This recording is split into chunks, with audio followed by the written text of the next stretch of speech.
Magandang gabi po sa inyong lahat. Naghahanap ako ng relo. Ngayon po ay 7:20 para alam po ninyo kung ako'y patapos na. Tatapusin ko po sa 8:20. Ano po? Ano wow? Kayo matutulog na pagkatapos ako magbibiyahe pa. Ang tema po ay hope. Hope does not disappoint. Ang pag-asa ay hindi nang bibigo. Ano po? Hindi nang bibigo. Palaging ito po ang tema sapagkat ang ating pong Santo Papa ay ginawang pandaigdigang tema ang pag-asa, ang hope, sa taon na ito ng Jubileo. Ano po? Every 25 years ay dinideklarang Jubilee year. Ano po? At sa taong ito, tayo po inaanyayahan na magnilay sa isang pag-asa na hindi bumibigo. Maganda pong, ano po ba ang pagkakaintindi ninyo ng pag-asa? Ano po? Tinatanong ko po yung bata, ano po ang pag-asa? Sabi niya, yan po yung nagbabantay ng bagyo sa Pilipinas. Oo nga naman pala. Ano po? Balungkot nga yan, Father. Binabantay na nila yung bagyo, nakakapasok pa rin. Ano po? Ano ba ang pag-asa? Ano po? Ano po ang iyong pagtingin, pagkaintindi sa salitang pag-asa? At ang sinasabi po ng Santo Papa, hindi ito isang positibong pananaw lamang sa buhay. Hindi ito isang positibong pananaw. Ano ibig sabihin ng positibong pananaw? Na darating ang araw, ikaw ay gagaling, di po ba, na? Optimistic attitude na darating ang araw, ikaw ay, yayaman, makakabayad ng utang, makakatapos.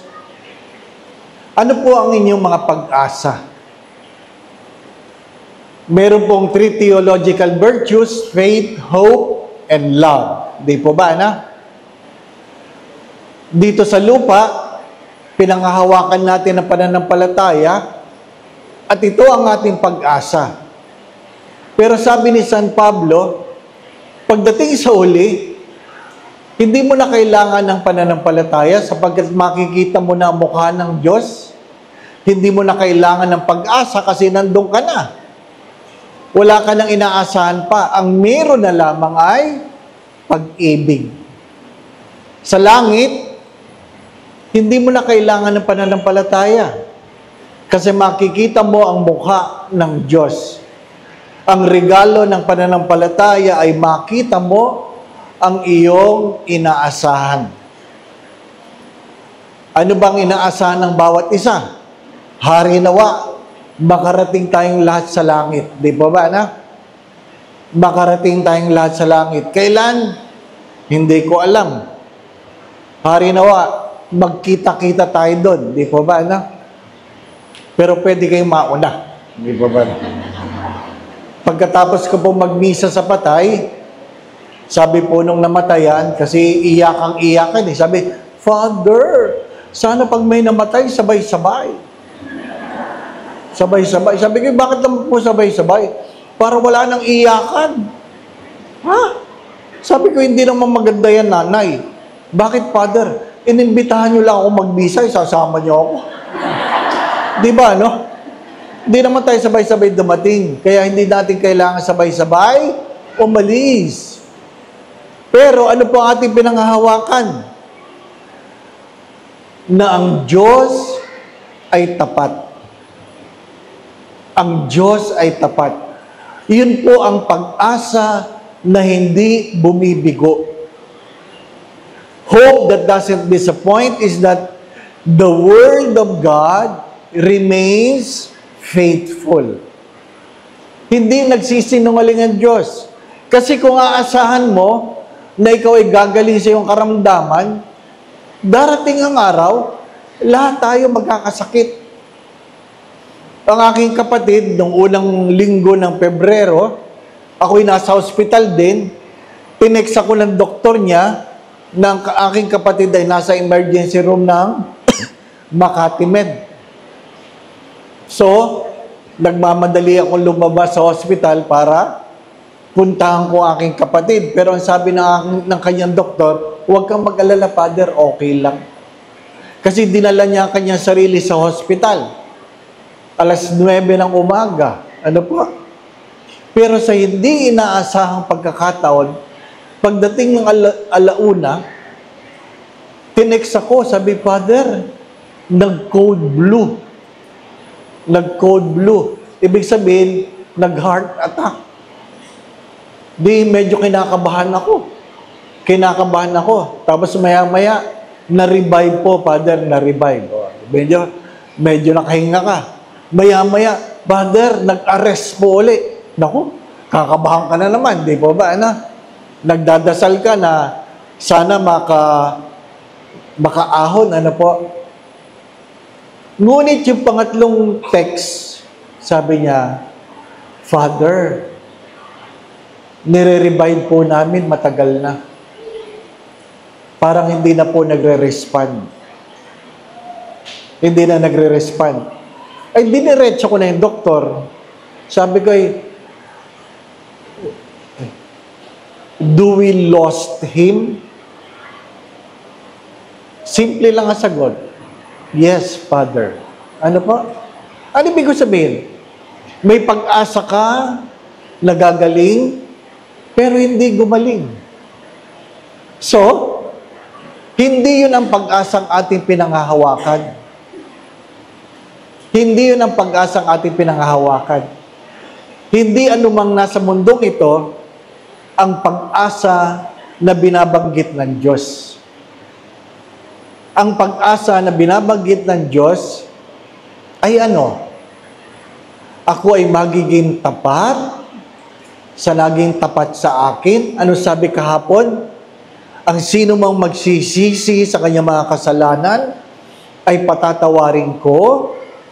Ang sino mang tumalikod ay lilimutin ko ang kanyang mga pagkakamali at bibigyan ko siya ng buhay na walang hanggan. Iyon ang ating pag-asa. Iyon ang ating pag-asa. Sapagkat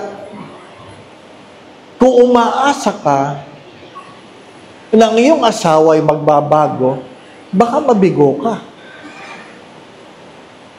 Kung umaasa ka na ang iyong mga anak pagdating ng araw ay susuklian ng iyong kabutihan, baka mabigo ka. Sapagkat sa panahon ngayon, hindi na lahat ng anak tumatanaw ng utang na loob. Di po ba, anak? Dati, alam natin yung kasabihang blood is thicker than water. Pero ngayon hindi na. May mga kaibigan na mas mahal ng iyong mga kamag-anak. Di po ba, anak? May mga anak na mas galante sa kaibigan kumpara sa sariling magulang. Ang malungkot na kwento, ang isang katotohanan ay may mga anak na nagbibigay sa magulang, hindi dahil mahal yung magulang, kundi para umalis na. Di ba? Sasabihin na, bigyan mo na yan para umalis. Hindi nang kakaiba na ngayon, di ba ba na? Kakaiba na. Dati, pag nagsisimba ka, pwede mong iwanan ang gamit mo sa upuan. Ngayon, pag nangumunyon ka, bit-bit mo lahat. Bakit? Baka pagbalik mo sa upuan, wala na ang gamit mo. Iba na ngayon. Iba na ngayon. Hindi lahat na nakaluhod, nagdadasal. Pag nalingat ka at nakita ang wallet mo, feeling nila yun ang answered sa prayer nila. Di ba? Di ba? Ano ibig ko sabihin? Hindi mo maasahan ang mundo. Ang mundo. Dati, tinatanong ko yung mga magulang dito. Ang mga magulang. Meron ba sa inyong nagreklamo na meron kayong 5 anak? Hello? 4 na anak, 3 anak. Meron po ba nagreklamong magulang? Wala naman, no? Walang magulang na nagrereklamong maraming anak. Pero bakit maraming anak na nagrereklamong meron silang isang magulang? Di ba? Maraming anak nagrereklamo kung bakit sa kanila titira ang kanilang matandang magulang. Di ba, anak? Anong inaasahan natin sa mundong ito? Minsan sa isang conference, sabi ng isang katikista ito, sabi niya, Father, natatakot ako kasi baka dumating ang araw na ang mali maging tama at ang tama ay maging mali. Hindi posible yan, di po ba, na ang mali ay magiging tama at ang tama ay magiging mali. Ang akin lang paliwanag ay ang sabi ni Jesus, I am the way, the truth, and the life. Ano ang katotohanan ni Jesus? Hindi ito tungkol sa informasyon. Ang katotohanan ni Jesus ay tungkol sa kanyang pagkatao. Magbabago ang mga informasyon, pero hindi magbabago ang pagka-Diyos ni Jesus. Hindi magbabago yun. Hindi magbabago. Kahit anong pagsisinungaling ng tao tungkol sa Diyos. Ang ating taon ay binilang mula nung siya'y pinanganak. Di po ba, anak? Kahit sabihin nilang, palaging mayroong before Christ. Di po ba? Taon ng Diyos, Anno Domini. So, nakaugat yun sa kapanganakan ng Diyos na nagkatawan tao. Hindi po pwedeng bigyan ng kasinungalingan yon. Bangabat, kung ano-ano na lang ang iniisip ng tao. Dati naman, si Adan at si Eva lang. Di po ba, anak? Ngayon, kung ano-ano na.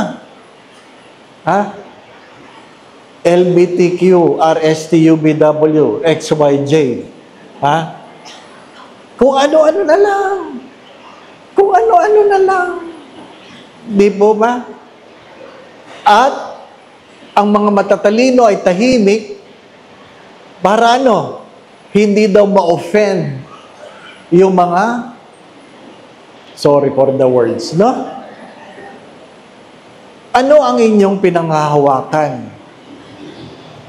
Kung walang pag-ibig ang Diyos, wala tayong pag-asa. Diba? Maraming natatakot kapag palagi ko itong sinasabi mula sa aklat ng mga awit, life is only 70, 80 for those who are strong. Bakit sila natatakot doon? Kasi alam nila bilang ang kanilang mga araw. Hindi tayo panghabang panahon sa mundong ito. Hindi tayo panghabang panahon. Ako po, 63 na. Kung 80, hanggang 80 ako, 17 years na lang ako. Tanggap ko yon. Kung makaka-80 ako, 17 years na lang ako. Kung yung 63 maiksi, yung 17 mas maiksi. Tama po ba, Tanggap ko yun. Ano sabi sa aklat ng karunungan? Kung tanggap mo na bilang ang iyong araw, nagkakaroon ka ng karunungan. Mahalagang bilang ang ating araw. Bilang. Kung ako po ay 17 na lang, pag tinitingnan ko po mga mukha ninyo, yung iba sa inyo mas maiksi. Di ba? Nagkakaila kayo? Hindi. Tanggapin ninyo. Kaya sinasabi ko sa mga anak, hindi na bata ang inyong mga magulang. Bakit patuloy niyang binibigyan ng pasakit? Maiksi na lang ang buhay niya, di po ba? Ano? Maiksi na lang. Pagdadamutan mo pa. Di ba? Na nung tayo maliliit, hindi naman tayo pinagdamutan ng ating mga magulang. Bakit? Hindi sila nawawala ng pag-asa. Hindi sila nawawala ng pag-asa. Ano ba ang panawagan ng pag-asa? What is the appeal for hope? That the goods of the earth are not destined for a privileged few, but for everyone. Sana tanggapin natin na ang biyaya ng Diyos ay hindi para sa iilan, kundi para sa lahat. Yan ang pagbasa kanina, hindi po ba? Kaninang umaga. Kasi ngayong gabi, anticipated na eh. Na ano? Ang biyaya ng Diyos ay binibigay niya sa lahat, maging mabuti o masama. Ang sikat ng araw ay nadadama ng makasalanan o hindi. Sapagkat mabuti ang Diyos. Mabuti ang Diyos. Yan po ang ating, sana, tinitingnan natin mga sarili.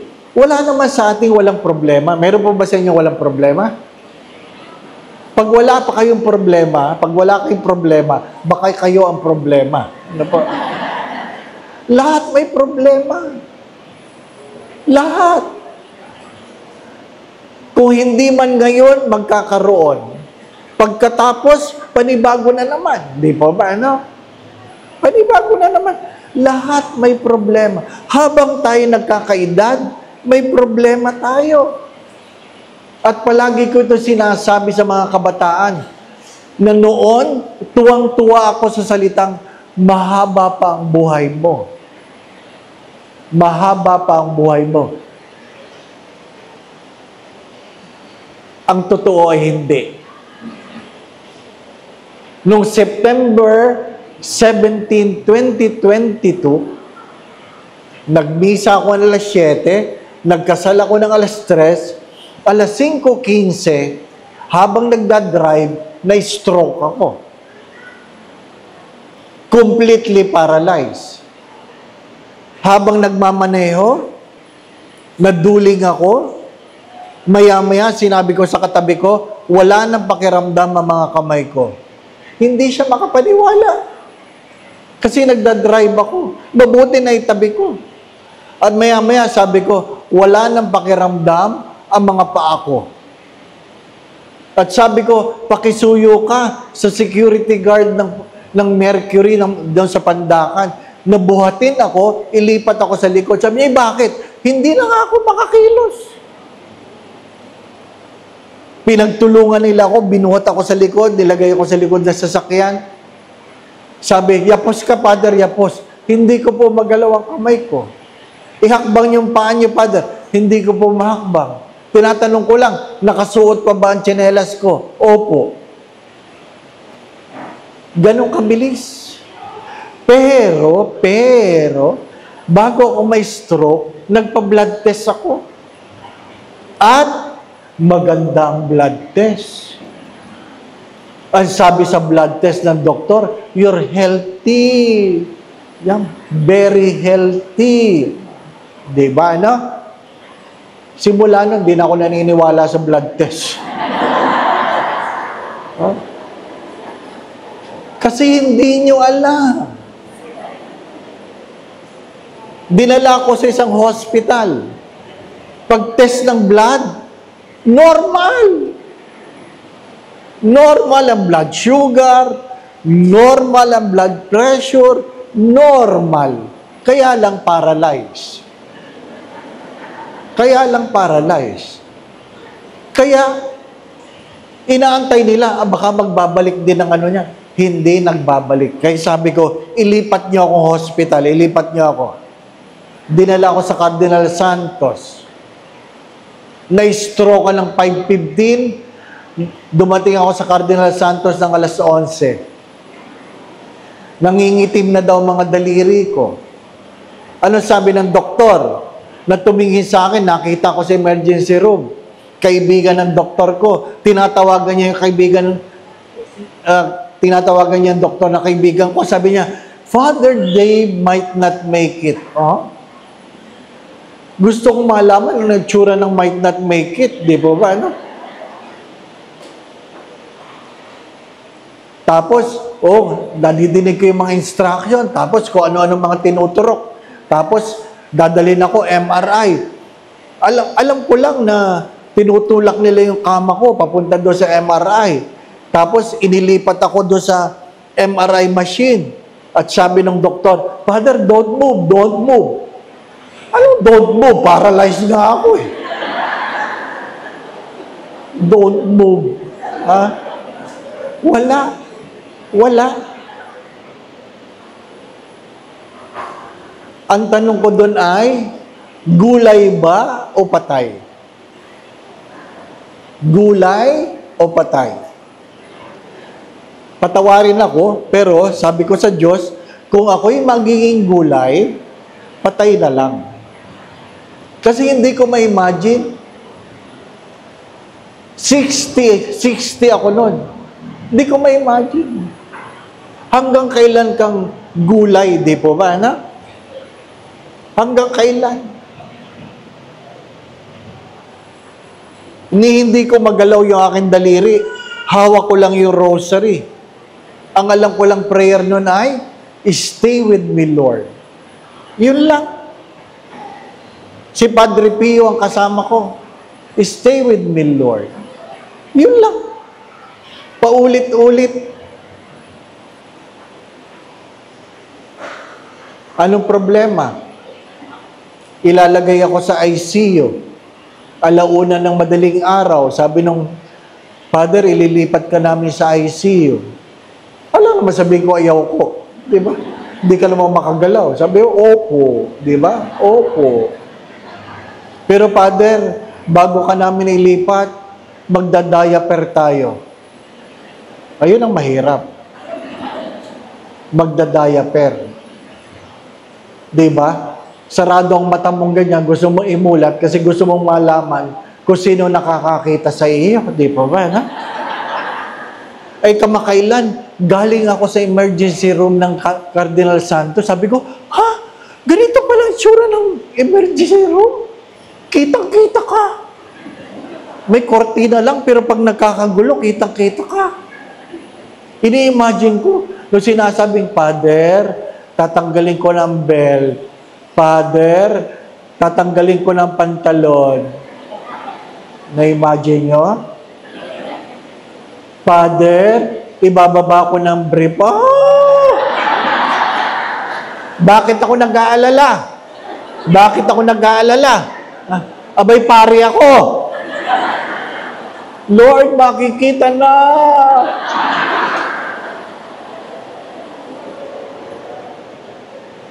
Sino nakakita, hindi ko alam. At magmimisa ako. Di ba, no? Naintindihan mo ngayon nakakita sa iyo. The Lord be with you. At sabi nung nakakita, ay, nakita ko na yan. Di ba? Uy, pati madre, sister.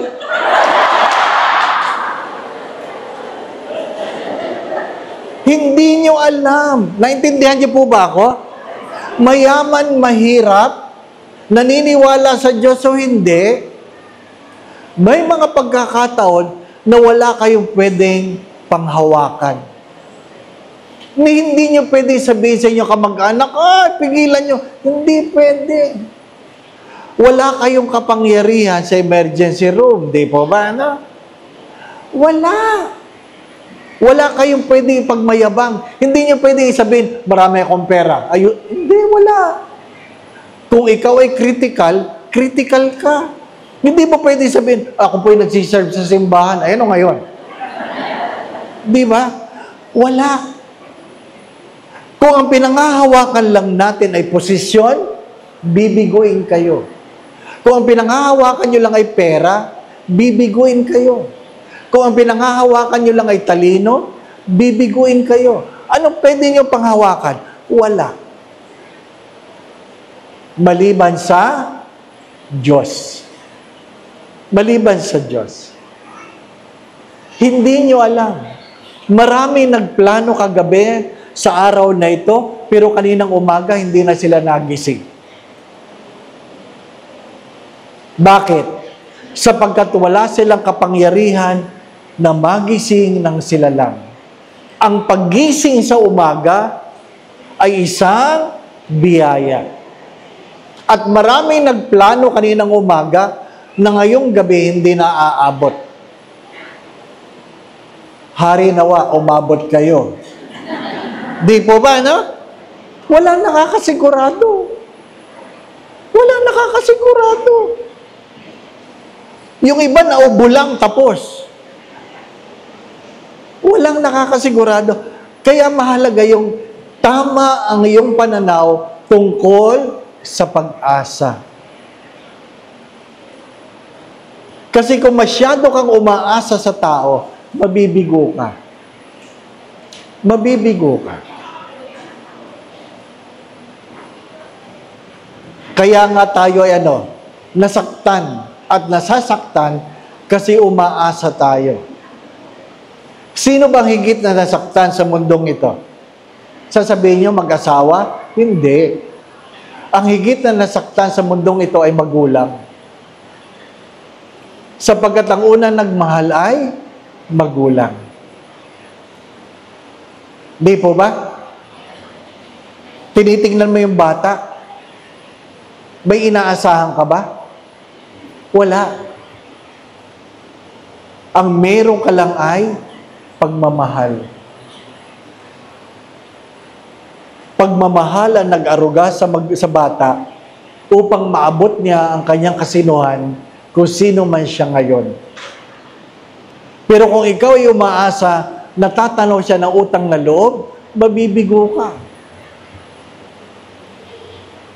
Yung mag-asawa, madali lang magpalit ng asawa. Di ba? Kaya pag ako'y nagkakasal, sinasabihan ko, huwag tigilan niyo yung masyadong gasto sa kasal. Sapagkat hindi yan ang assurance na hindi kayo mag-aaway, na hindi kayo maghihiwalay. Di ba ba, Gusto, pag isusuot yung sing-sing, may background pang Ayaw isuot hanggat hindi natugtog yung quartet. Oo. Give the ring to one another. Titingin pa sila doon sa choir. Grabe. Pag tumugtog na, para may background. Di ba? Isuot mo ang sing-sing na ito. Tanda ng aking pag-ibig. Sa hirap at kasaganahan, sa kalusugan at pagkakasakit, sa kamatayan, mauna ka sana. Di ba, Pagkatapos yung magsumpa ang ganyan, napakadali lang kumuha ng kabit, di po ba, Ay! Ngayon, hindi mo na alam, sorry. Hindi mo na alam kung ang katabi niya sa pagsimba, asawa. Hindi mo na alam. Kaya may mga nagsisimba, Father, pwede bang yung camera huwag itututok sa tao? Totoo yan. Father, pwede po ba yung camera sa online mass huwag itututok sa tao? Bakit? Mahuhuli sila. Iba ang kanilang katabi. Ay! Iba na ngayon. Iba na ngayon. Mga minamahal na mga kapatid. Kaya nga, ano ang pinangahawakan natin? Hope is the virtue that gives an inward direction and purpose to our lives that I believe in an everlasting life. Number 1, na pinangahawakan natin ay mayroong buhay na walang hanggan. Ano man ang hirap dito, ano man ang pagtataksil, ano man ang kalungkutan, ano man ang kabiguan, alam ko mayroong buhay na walang hanggan. Matatapos din ito. Nakukuha pa niya? Kaya kung may kaaway ka, naku, huwag ka na magpupuyat. Kung may kagalit ka, huwag ka nang magpupuyat. Hayaan mo silang lahat. Oo. Pag mayroong galit sa iyo, tingnan mo na lang. Ngitian mo na lang. At kung ano-ano sinasabi, gandahan mo ang ngiti. Di ba ano? Bakit ka magpupuyat? Bakit hindi ka kakain sa kanilang mga sinasabi tungkol sa iyo? Ha? Lilipas din sila. Kaya pag ano sinasabi ko, tingnan mong mabuti mata sa mata, ngitian mo, gandahan mo. At sabihin mo, mamamatay ka rin. Lahat ay lilipas. Ano sabi? Pagdating sa huli, haharap ka sa paghuhusga ng Diyos. Because we have a God of justice. Pwede tayong magkaibigan dito. Pwede tayong tawanan ng tawanan. Pwede ikaw ay sikat na sikat. Pero ang mahalaga ay, pag humarap ka na ba sa Diyos, ano po ang sasabihin ng Diyos sa iyo? Naintindihan po ninyo? Sapagkat ang Diyos ay hindi nang bibigo. Susuklian ng Diyos ang gumagawa ng mabuti, parurusahan ng Diyos ang gumagawa ng kasalanan. Kahit gaano ka kapopular, hindi magbabago ang kautusan. Inuulit ko, kahit gaano ka kapopular, at pag ikaw ay may ginawang kasalanan, hindi magbabago ang kautusan. Sapagkat mayroong buhay na walang hanggan. Second, the death and resurrection of Jesus is the heart of our faith and basis of our hope. Ang pinanghahawakan natin ay ang muling pagkabuhay ng Diyos. Masaya ang Pasko. Naintindihan po ninyo? Masaya ang Pasko.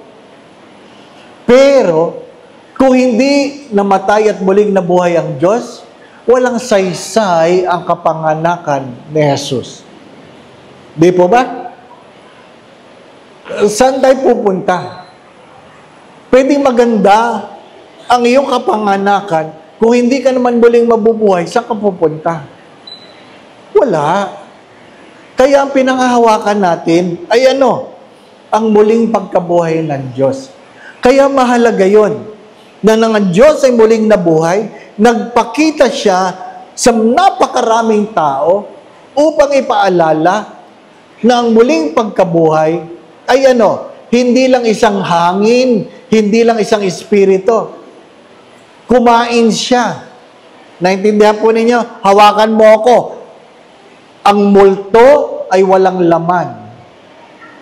Hindi ako multo. Ang muling pagkabuhay ay hindi multo.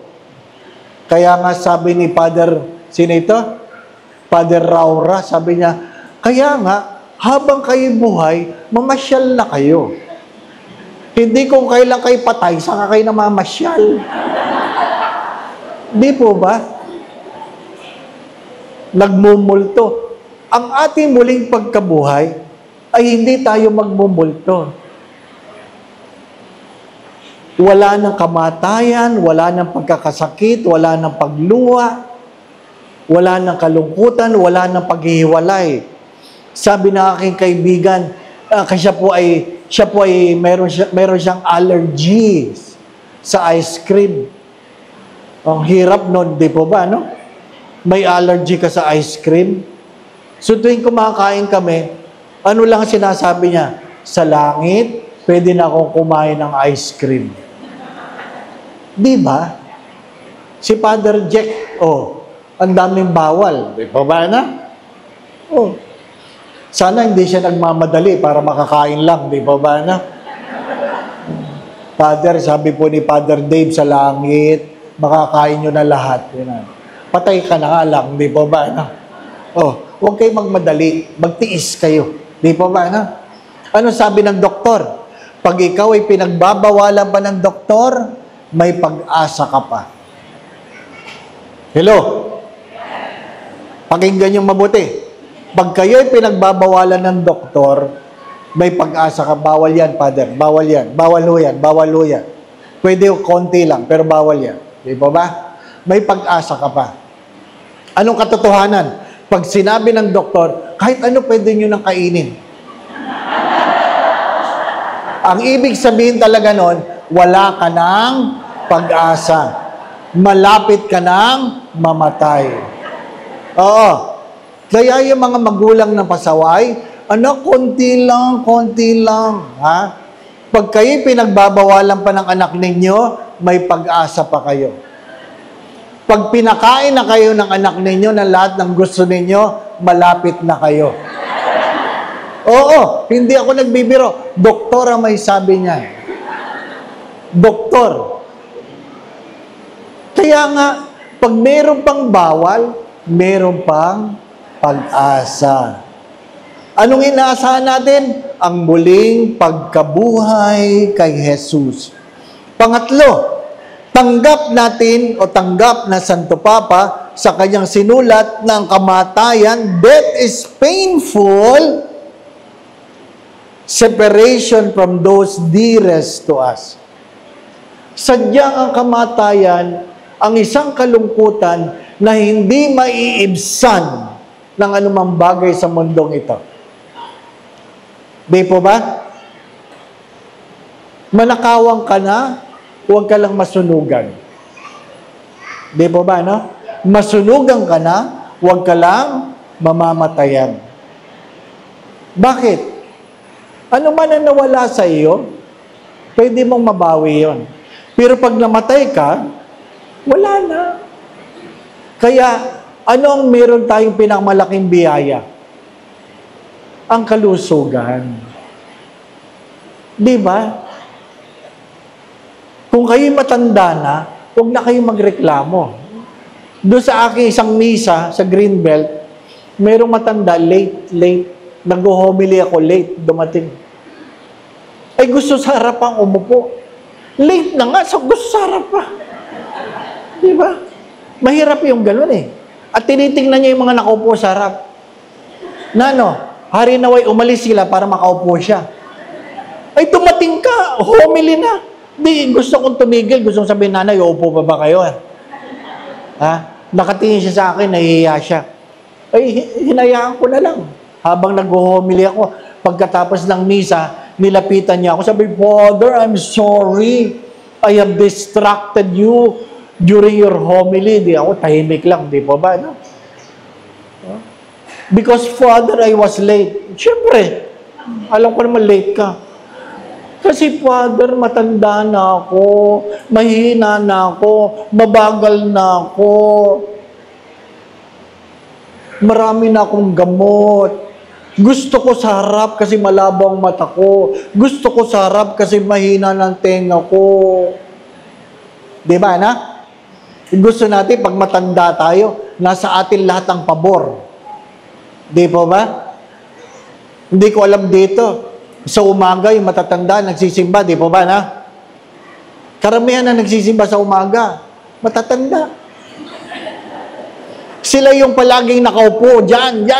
Parang kanila yung upuan yan pag umaga. Di ba? Parang nabili na yung upuan, no? Akin ito, akin. Father, sorry. Ay, di sabi ko, nanay, nagre-reklamo kayo? Oo, Father. Ilang taon na ba kayo? 86. 86 na pala kayo. Nagre-reklamo pa kayo. Dapat nga, patay na kayo eh.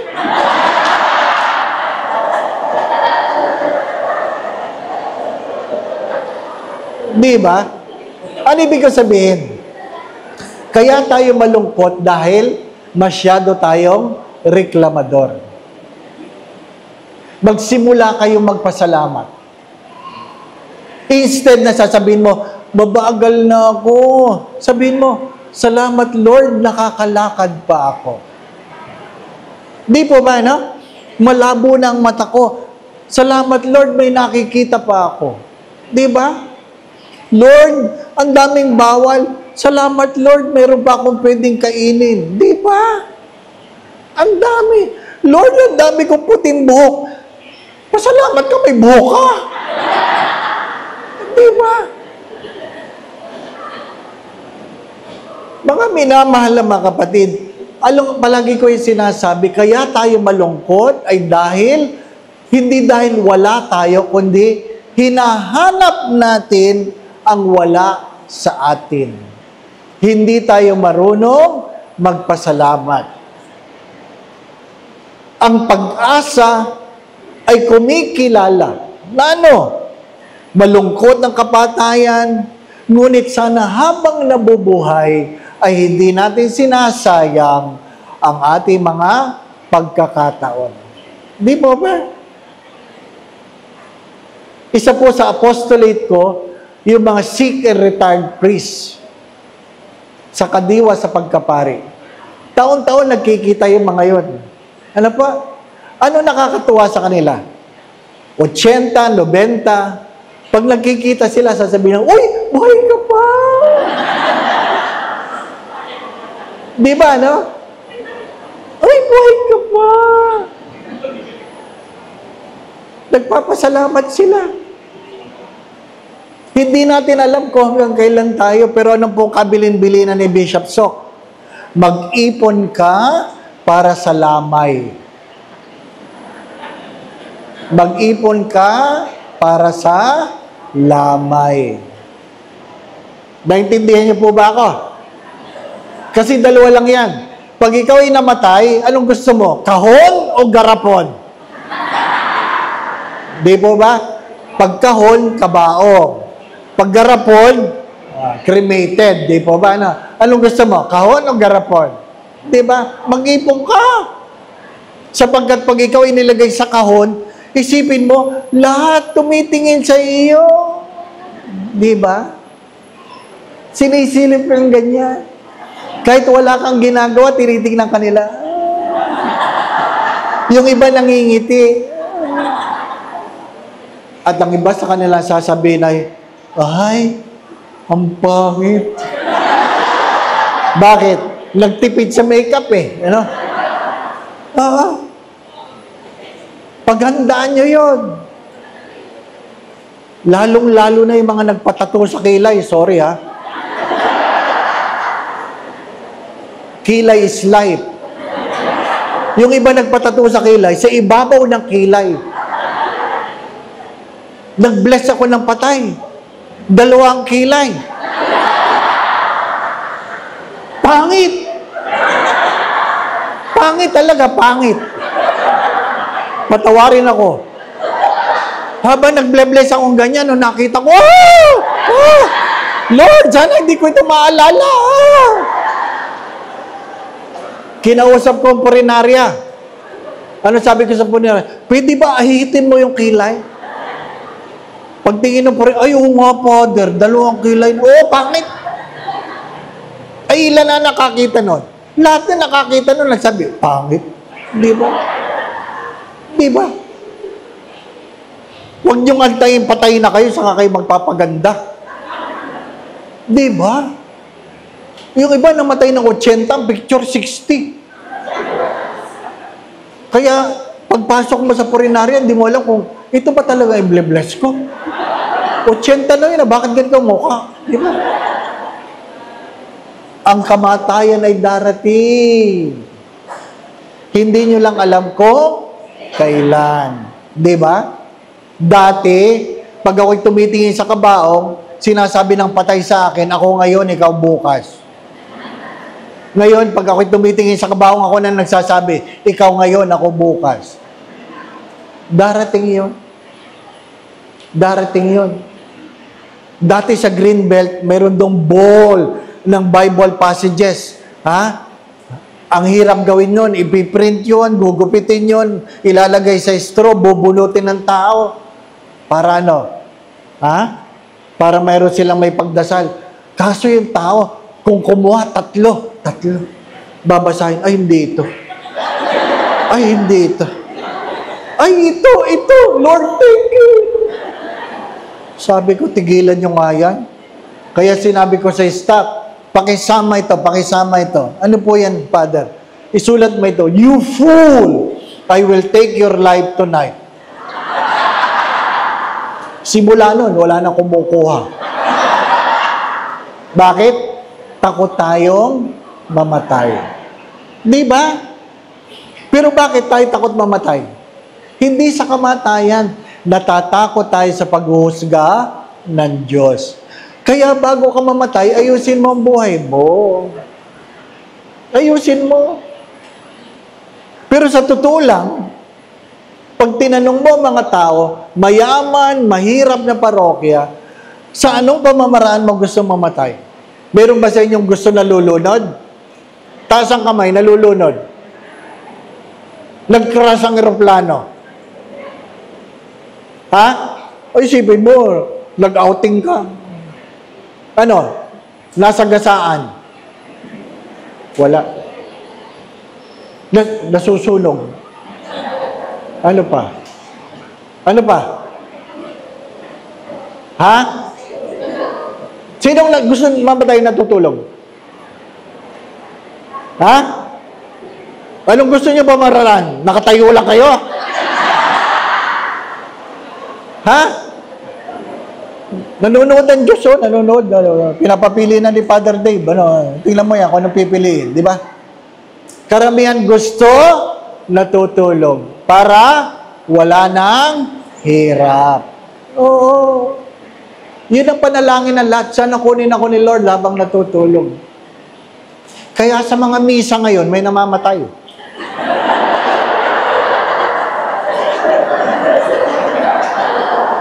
Oo. Natutulog eh. Unang pagbasa, unang pagtulog. Ikalawang pagbasa, pangalawang pagtulog. Humiliya, mahaba-haba ang pagtulog. Nag-homily si Father Ridin, nakagana. Di ba? Kinuha ni Lord. Natutulog eh. Naintindihan niyo ako? Pero baka mamaya yun. Kaya, magbihis kayo. Ang aking yumaong spiritual director, si Father Ben Carlos, minsan hindi sumama sa almusal, sinundo ko sa kwarto. Pagbukas ng kwarto, bihis na bihis. Sabi ko, may lakad kayo? Wala. Uy, ba't kayo bihis na bihis? Kasi kagabi, nahihirapan ako huminga. Ay, ano ngayon? Nagbihis na ako. Para hindi nakakahiya, di pa ba, no? O hindi natuluyan, di ba, no? Pero maganda yon. Mamaya magbihis na kayo. Practice ba? Practice. Oo. Bakit? Yun ang malinaw na pananaw ng pag-asa. Di ba? Hindi yung puro gula-gulanit. Yung iba sa atin, pag natutulog, gula-gulanit. Di ba ba, na? Gula-gulanit ang damit, ang panty, ang brief, di ba? Kasi yun ang masarap eh, di ba ba, na? Nung na-stroke ako, di hinuhubad na ganyan. Anong tanong na ibang pare? Bago ba ang brief mo?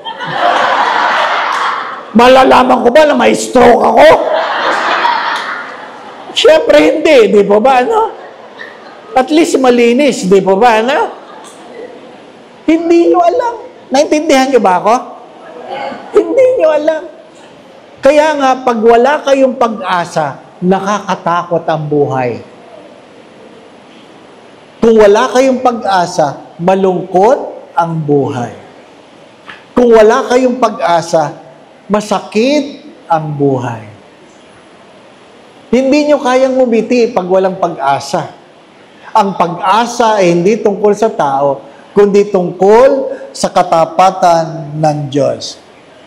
We aspire for happiness that brings fulfillment. And what is that? Which is love. Money will not bring fulfillment. Career will not bring fulfillment.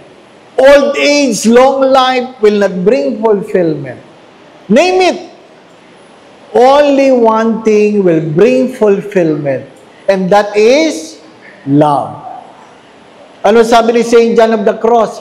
In the twilight of your life, when you bend your knees before God, God will never ask the question how much money you have, where you have been, what titles you have gained, but how much love you have given. Yun lang. The only fulfillment is love. Ano sabi ni Mother Teresa ng Calcutta? Because love is the only fulfillment.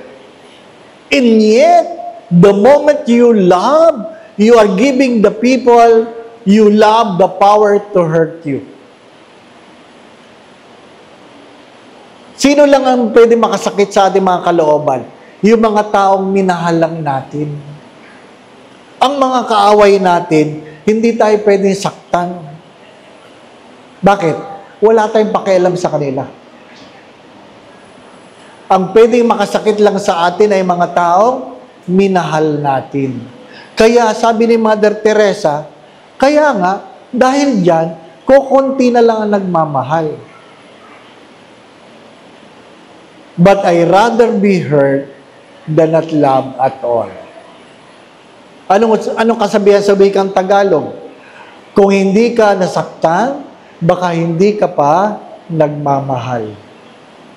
Di ba? Kung hindi kayo nasaktan sa simbahan, baka hindi kayo nagmahal. Nakikisimba lang kayo. Di ba ba, anak? Pwede kang magsimba na hindi ka nagmamahal. Pero hindi ka pwede magmahal na hindi ka marunong magsimba. Pwede kang mag-abuloy na walang pagmamahal, pero kahit kailan hindi ka pwede magmahal na hindi ka marunong mag-abuloy. Pwede kang magtiis ng walang pagmamahal, pero kahit kailan hindi ka pwede magmahal na hindi ka marunong magtiis. Pwede kang maglingkod ng walang pagmamahal. Pero kahit kailan hindi ka pwede magmahal na hindi ka marunong maglingkod. Kaya pwede kang magsimba ng walang pagmamahal. Kaya pagdating ng peace be with you, magbatihan kayo ng psst, psst, psst. Wala kang binati at wala rin bumabati sa iyo. Bakit? Takot kang magmahal. Huwag niyong kakalimutan sa huli, ang buhay ay susukatin sa pagmamahal. Kaya nga sabi ni Mother Teresa, we are not called to do great things, but to do ordinary things with great love. Kahit konti lang, basta mayroong pagmamahal. Kahit isang dinaryo lang, ang sabi ng Diyos, hinulog yan ng may pagmamahal. Kaysa isang bungkos na pera, na kalabisan lamang ng kanyang kayamanan. Di po ba, no? Huwag kakalimutan ng kasayahan na ating inaasam-asam ay magkakaroon lang ng kaganapan sa pag-ibig. Pang-anim, we should prepare ourselves consciously for God's judgment. Palagi mo iniisip yun. Alam ko, tatayo ako sa pag-husga ng Diyos. Huwag niyong kakalimutan yun. Tatayo rin siya. Di ba ba, no? Tatayo rin siya. Mahalaga yun. At ang buhay ay susukatin, sabi ko nga, sa pagmamahal. Ano po paalala? The sacrament of penance assures us that God wipes away our sins. Papawiin ng Diyos ang ating mga kasalanan sa ating mga pangungumpisal. Inaamin ko sa inyo, 27 years na akong pare.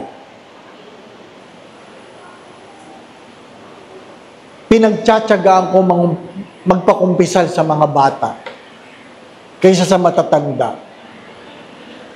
Kahit mahaba, pagtsatsagaan ko yung mga bata ngayon. Bakit? Sigurado ko yung mga bata hindi nagsisinungaling eh. Maraming matandang nangungumpisal na, nakakatawiran pa.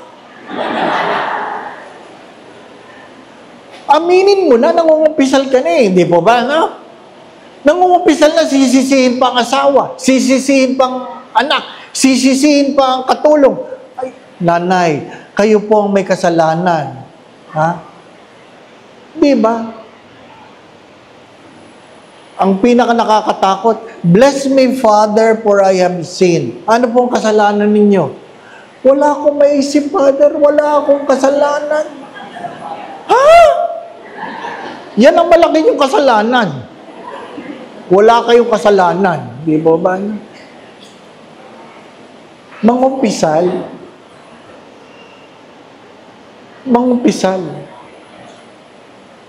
Isa sa pinakamalaking biyaya. Ito po'y paulit-ulit kong sinasabi. Ang Kwaresma ay hindi tungkol sa kasalanan. Ang Kwaresma ay tungkol sa pag-ibig ng Diyos sa gitna ng ating kasalanan. Inuulit ko, ang Kwaresma ay hindi tungkol sa kasalanan. Ang Kwaresma ay tungkol sa pag-ibig ng Diyos sa gitna ng ating kasalanan. Ang natatanging kasalanan na hindi patawarin ng Diyos ay ang mga kasalanang ayaw nating ihingi ng tawad. The only sin that God cannot forgive are the sins we refuse to ask for forgiveness. At ang natatanging pagkakamali na hindi natin pwedeng itama ay ang pagkakamaling hindi natin kayang aminin. Simple lang yun. Ang natatanging pagkakamali na hindi natin kayang itama ay ang pagkakamali na ayaw nating aminin. Hindi lahat nagkamali. Hindi lahat na nagkamali, nagkasala. Pero lahat na nagkasala, nagkamali. Hello? Hindi lahat na nagkamali, nagkasala, pero lahat na nagkasala, nagkamali. Kung nagkamali, itama. Kung nagkasala, ihingi ng tawad. Naintindihan po ninyo? Ano po ba ang pagkaiba ng Father? Pag ikaw ay magtitimpla ng kape, kumuha ka ng 3-in-1, pumunta ka sa dispenser, nilagyan mo ng tubig, pagkatapos hinalo mo ng hinalo, hindi natunaw. Kasi malamig yun na ilagay mo. Ano pa? Hindi yung kasalanan. May tawag doon.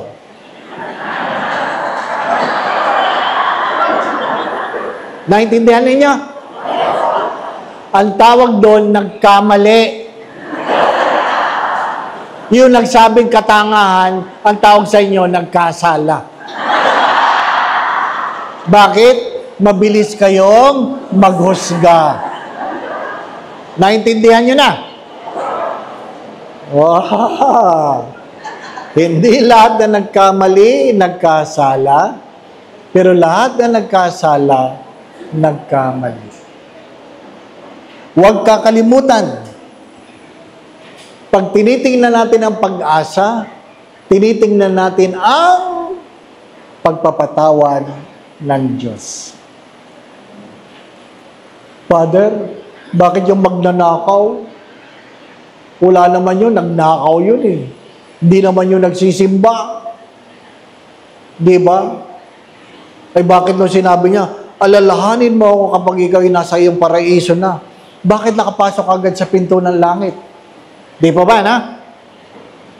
Pwede ko rin gawin yun, Father, pag ako'y naghingalo. Ang sagot doon ay, hindi. Bakit? Nakapako yun, nakapako. Magpapako muna kayo habang kayo naghihingalo. At sabihin nyo, Lord, remember me. O, di nakapako ka, di ba ba, no? At kung kailangan mo ng tagapako, magbo-volunteer ako. Ha? 8:20 na. Last two. Hope finds its supreme witness in the Mother of God. Hope finds its supreme witness in the Mother of God. Kung naghahanap ka ng halimbawa ng pag-asa, walang iba kundi ang mahal na Birhen. Bakit? Kahit siyang ina ng Diyos, hindi naman niya naintindihan lahat. Kaya nga sinasabi doon, she pondered it in her heart. Hindi niya naintindihan. Kaya, Father, hindi ko naintindihan. Huwag kang mag-alala.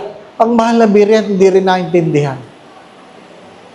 Father, bakit nagkaganito? Hindi ko rin alam. Hindi po ba? Ano? May mga magulang na sasabi, Father, ba't nagkaganito ang anak ko? Malay ko, anak mo yan eh. Hindi ko naman anak yan, di ba? Kung ikaw nga magulang, di mo maintindihan, ako pa. Di ba? Ano?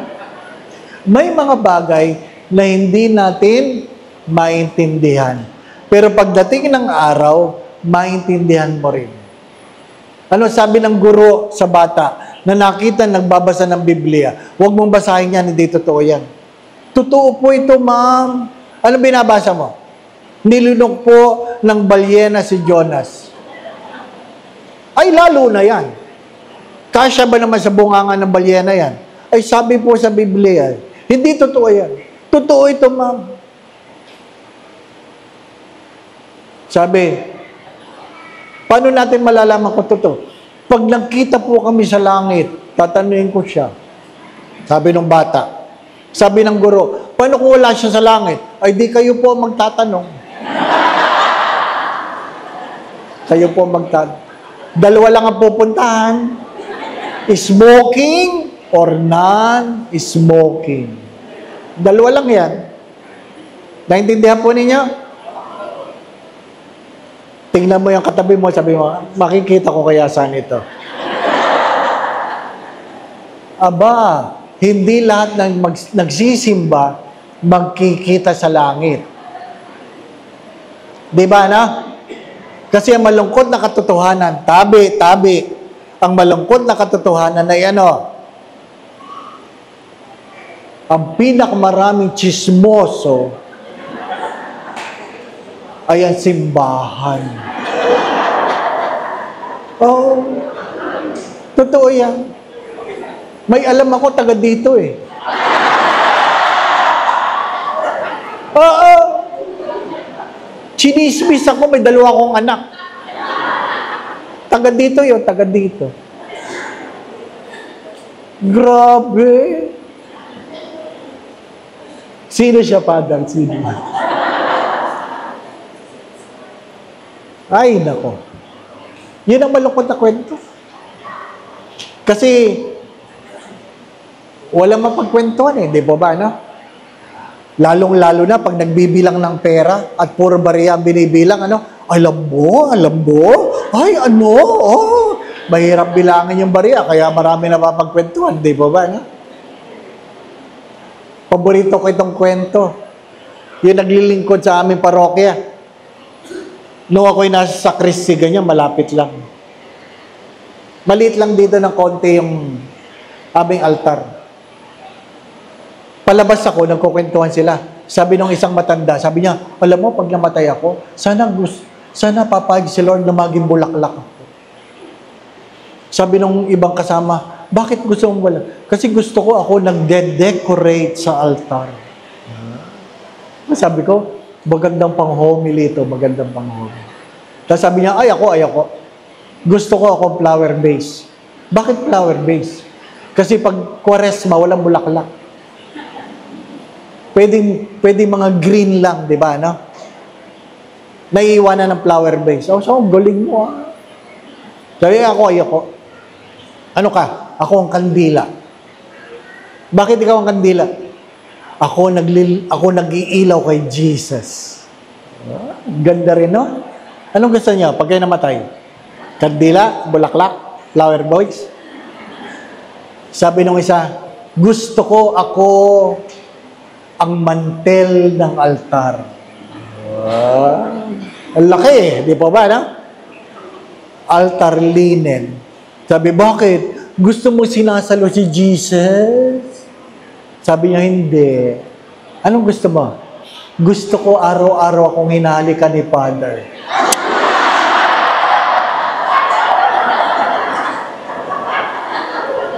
Lumabas ako, sabi, huy! Pagtatandaan nyo na, ganyan pa kayo. Wala sa edad na. Again, 8:26. Ha? Uwi pa ako. And lastly, let us return to the scripture, Emmanuel, which means God is with us.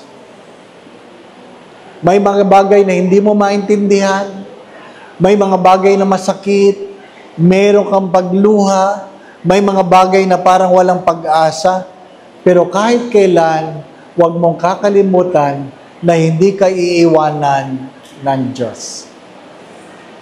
Diba? God is with us.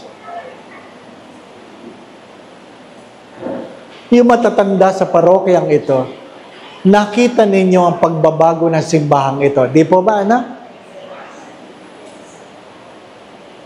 Nung una ko recollection, dito ako nakaharap eh. Kasi, iba pa eh. Di po ba, anak? Sino nakakaisip na magkakaganito ang simbahan? Hindi, di ba? Pag tinatanong mo iba, ay, wala tayong pera. Yan ang mga taong walang pag-asa. Wala tayong pera. Puro pera lang. Di po ba, anak? Ay kung nakinig si Father sa mga taong walang pag-asa, wala tayong kinabukasan. Di ba, no? Mga minamahal na mga kapatid, inuulit ko, ang pag-asa ay hindi tungkol sa mundong ito, kundi tungkol sa isang Diyos na hindi nagbabago. Ang pag-asa ay hindi tungkol sa pangako ng tao, kundi tungkol sa mga salita ng Diyos na hindi nagbabago. Lahat ng bagay ay lilipas, nakikiraan lang tayo, dumating tayong walang dala, aalis tayong walang dadalhin, pero hari nawa mapag-iwan tayo ng magandang ala-ala. Di po ba, no? Yung mga 60 na dyan, malapit na kayo. Yung mga bata-bata, huwag niyong isiping matagal pa kayo. Sapagkat tanging Diyos lamang nakakaalam kung hanggang kailan tayo. Di po ba, na? Ang mahalaga, tayo ay handa, hindi lamang sa ating pang-araw-araw na pamumuhay, kundi handa tayo na darating ang araw, ako'y tatayo sa paghusga ng Diyos. Paminsan-minsan, mag-practice kayo. Oo, hindi ako nagbibiro. Minsan, nagbibihis ako. Nagpa-practice ako. At doon mo mararamdaman at makikita kung ano ang iyong mga pagkukulang. Kaya pag nagising ka kinabukasan, gagawin mo mga bagay na hindi mo nagagawa kasi baka wala ng ibang pagkakataon. Hindi masama yun. Magbihis ka mamaya.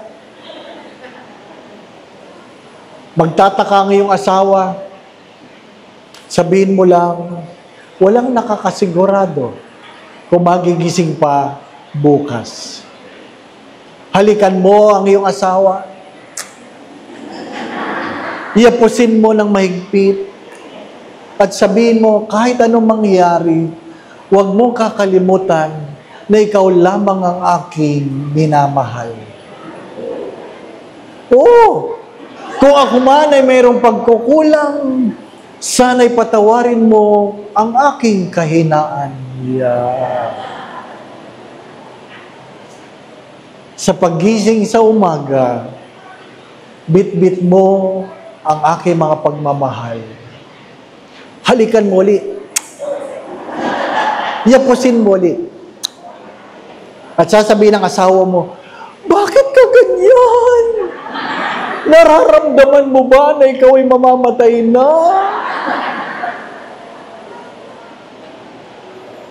May lungkot sa iyong mga mukha. At sasabihin mo, hindi naman. Bakit mo ginagawa? Kasi pakiramdam ko, bukas wala ka na.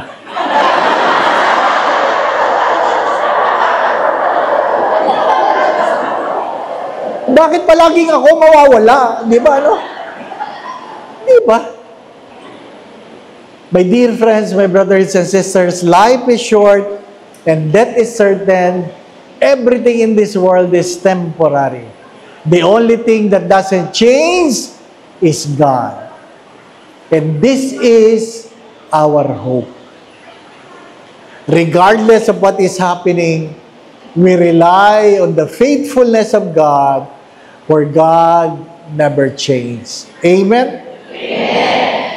Magsitungo tayo. Mag-ukol tayo ng ilang saglit na katahimikan. Idulog natin sa Diyos ang ating mga kalooban. Aminin natin sa Diyos ang ating mga kahinaan. At panghawakan natin ang pag-ibig at pagpapatawad ng Diyos.